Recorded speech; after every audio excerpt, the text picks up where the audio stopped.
On a rainy afternoon in the small English town of Westmere, the streets had begun to flood.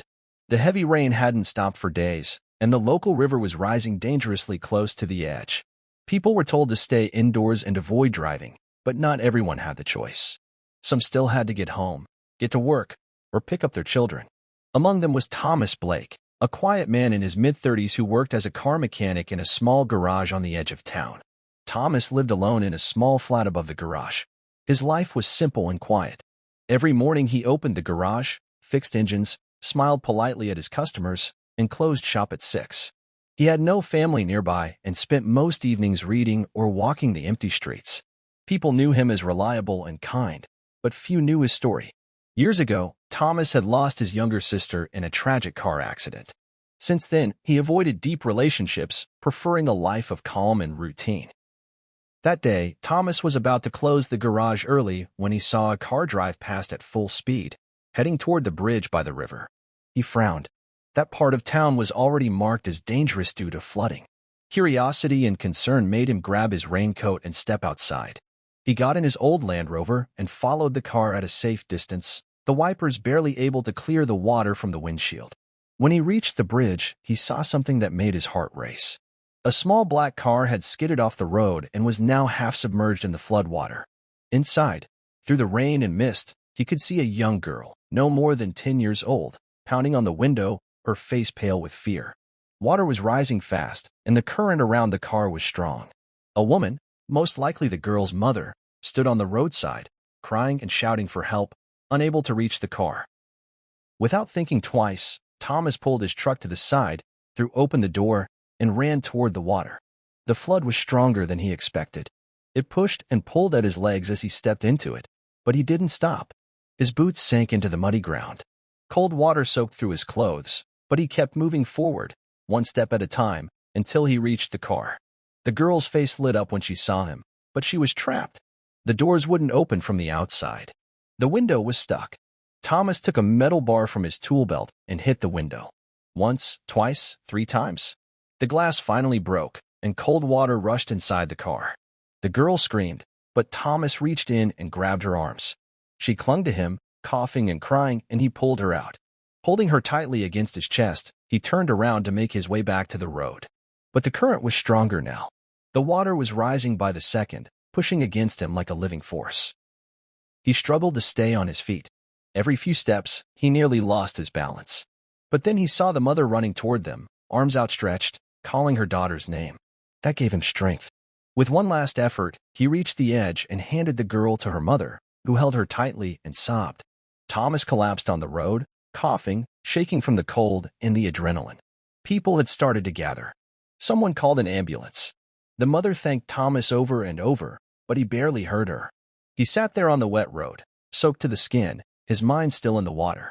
When the paramedics arrived, they wrapped him in a blanket and checked his vitals. "You're lucky," one of them said.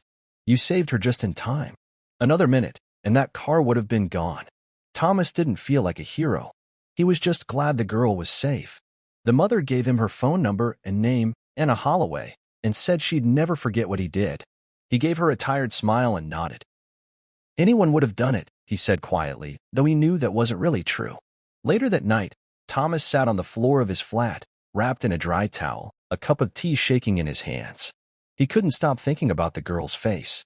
The fear, the helplessness, and then the relief when she saw him. For the first time in years, he felt something stir inside him. Maybe this was why he'd stayed in this town, why he had never left. Maybe he was meant to be there that day. What he didn't know was that this single act of courage was about to change everything. The next morning, a photo of the rescue appeared on social media. Someone had taken a blurry picture from across the road, Thomas in the floodwater, pulling the girl from the car. The story spread like fire. Local news picked it up. The National. People started calling the garage, asking for the man who saved the girl. Reporters showed up outside, but Thomas refused interviews. He didn't want attention. But the world had already noticed. And someone very important had seen the story. Someone who would soon show up in Westmere with an offer that would seem almost impossible to believe. The following days in Westmere felt different, like the town had woken up from a long sleep. Strangers came into the garage just to shake Thomas's hand. Customers brought him lunch or coffee and thanked him for his bravery. Some left letters on the counter, calling him a hero. But Thomas felt overwhelmed by the attention. He preferred things quiet. Every time a news crew came near, he stayed inside or went for a long walk along the countryside. He kept telling himself he only did what anyone would have done, though a small part of him wondered if that was really true. The moment kept replaying in his head. The cold water, the weight of the girl in his arms, the mother's tearful face. It hadn't felt brave at the time, just necessary. But what happened next pushed his quiet life further away than he ever imagined. 1 week after the flood, as the town began to dry and recover, a sleek black car pulled into the garage's parking lot. A sharply dressed man stepped out, looking completely out of place among the muddy tires and oil-stained floor. He asked for Thomas Blake. When Thomas came out of the workshop, wiping grease from his hands, the man introduced himself as Robert Langston, the personal assistant of Evelyn Hartley, a global businesswoman known across Europe. Thomas had heard the name before, articles in business magazines, TV interviews, charity awards, but he couldn't imagine what she wanted with him. Robert explained that Ms. Hartley had seen the rescue video and wanted to meet Thomas in person. At first, Thomas thought it was a joke, but the man was serious. He handed him a sealed envelope with an invitation and a note written in elegant handwriting. "People like you are rare. I would be honored to meet you. E. Hartley." The meeting was scheduled for the next afternoon at the town's only hotel, which had recently been renovated and renamed Westmere Grand. Thomas didn't own a suit. He spent the morning of the meeting trying to make himself look presentable. His neighbor lent him a blazer, and he cleaned his boots until they shined. He arrived at the hotel unsure of what to expect. Inside the private lounge, he was greeted warmly by Evelyn Hartley herself. She looked exactly like the magazine covers, confident, graceful, dressed in a smart navy coat with golden buttons. But what struck Thomas most was her eyes. They were sharp, observant, but kind. She spoke calmly, asking him about the flood, his work, and his life. She didn't talk like someone rich and powerful. She listened. As the conversation unfolded, Evelyn revealed something unexpected. The girl Thomas had saved, Lucy, was her niece. Anna Holloway, the mother, was Evelyn's younger sister who had kept her identity private in the chaos of the moment. They hadn't wanted media attention at the time but had followed the story closely. Evelyn said that Lucy had nightmares for days after the flood but always calmed down when they reminded her of the man who saved her. Thomas was stunned. He had no idea the girl was connected to someone so influential. He said again that anyone would have done it, but Evelyn simply shook her head. "No, Thomas," she said. "Not everyone would walk into rising floodwater. Not everyone would risk their life for a stranger." Then came the real surprise. Evelyn had recently purchased a large manufacturing site in a nearby city with plans to turn it into a training and development center for renewable technology. The project needed leadership, people with hands-on experience and good judgment. She offered Thomas a position, not just as a mechanic, but as the operations manager. She explained that the role came with a proper salary, full housing, relocation support, and educational opportunities for anyone in his family, if he had one. Thomas was speechless. He didn't think he was qualified. He had never gone to university, never managed anyone. But Evelyn told him she wasn't looking for someone with titles. She was looking for someone with heart, someone who made decisions under pressure, someone people would follow. That evening, Thomas returned to his flat and sat in silence for hours. The garage had been his home for so long. The idea of leaving felt like tearing up roots. But he also knew he couldn't ignore the opportunity. For the first time in years, he felt like maybe he was worth more than he believed. The next day, he drove back to the hotel and gave his answer. He would do it, not because he wanted to be rich or important, but because he wanted to build something that mattered. Evelyn smiled and told him he had made the right choice. Plans moved fast after that. Within 2 weeks, Thomas had moved into a temporary home near the new facility. The building itself was still being renovated, but already teams of workers were preparing the labs, training rooms, and production lines. Thomas was given a team of engineers and mechanics, some experienced, others still learning. He spent his days helping design equipment layouts and reviewing safety procedures. Surprisingly, he enjoyed it. His calm nature and practical thinking made him a natural leader. The workers respected him. He didn't act like a boss. He worked alongside them. Slowly, his confidence grew. Evelyn would visit weekly, sometimes with Lucy and Anna, who were now living closer. Lucy had recovered well and often gave Thomas shy waves whenever she saw him. She drew him pictures of the rescue and said he looked like a superhero. Word spread quickly about the facility. News channels came to cover the story of the man who went from car mechanic to center director because of one brave act. But Thomas kept his feet on the ground. He still wore simple clothes, still fixed engines when needed, still walked to the corner shop for milk. He didn't want to forget where he came from. What mattered to him now wasn't the fame. It was the chance to give others opportunities, just like he had been given.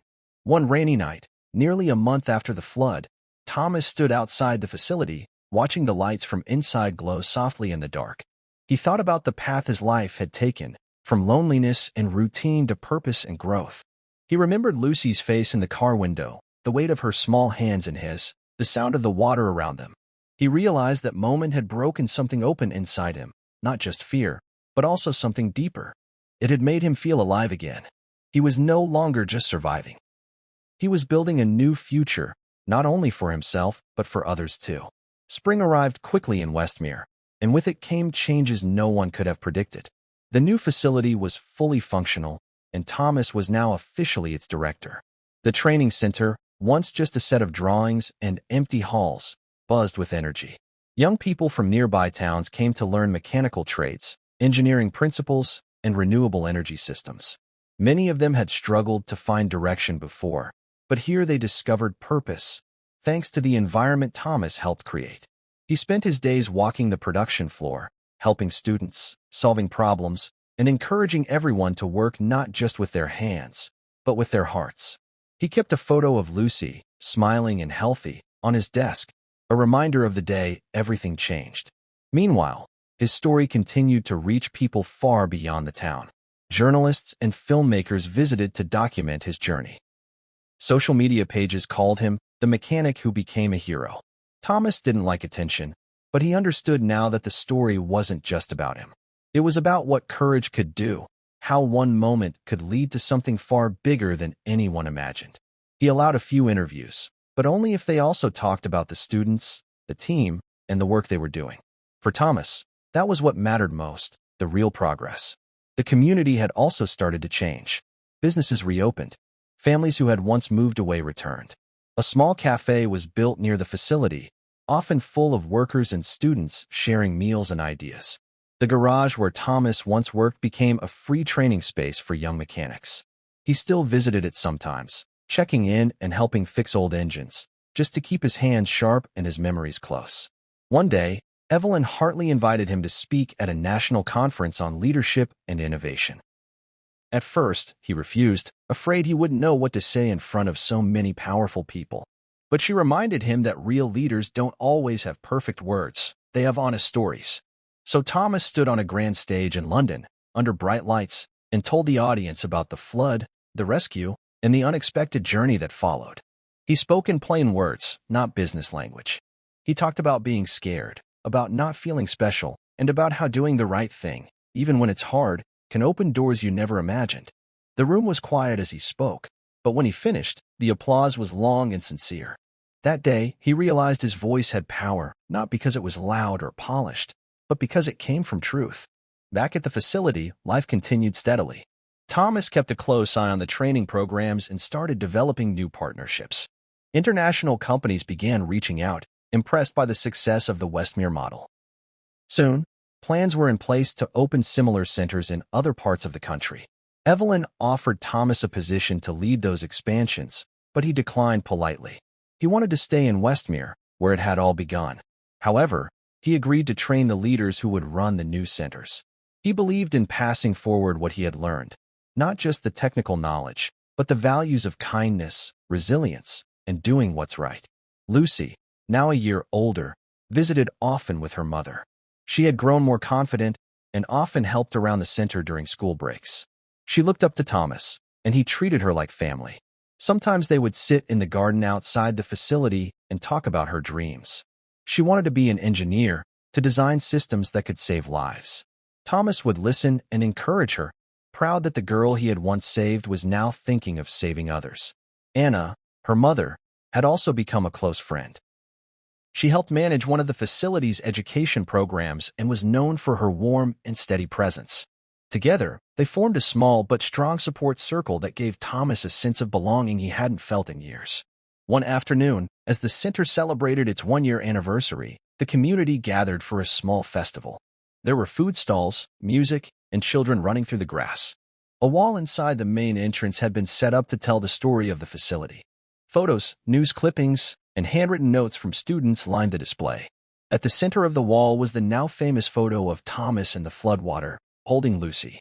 Above it were the words, "One moment. One man. A world of change." Standing in front of that wall, Thomas felt a quiet wave of emotion. He remembered who he used to be, a quiet mechanic living above a garage, unsure of his place in the world.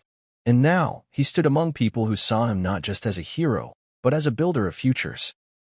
As the sun began to set over Westmere, Thomas walked to the edge of the property, where the land sloped gently toward the river. The water was calm now, reflecting the sky like glass. He stood for a while, thinking about the journey that had brought him here. It hadn't been planned. He hadn't set out to be known or respected. All he had done was act when it mattered. But maybe that was enough. Maybe that was all any of us needed to do, to act when it counts, to care when it's hard, and to believe that even the smallest actions can lead to the biggest changes. Behind him, the lights of the training center flickered on, one by one, like stars waking up. And in that quiet moment, Thomas knew he was exactly where he was meant to be. His life had changed, not by chasing success, but by doing the right thing when it mattered most. And that, he thought, was a story worth living.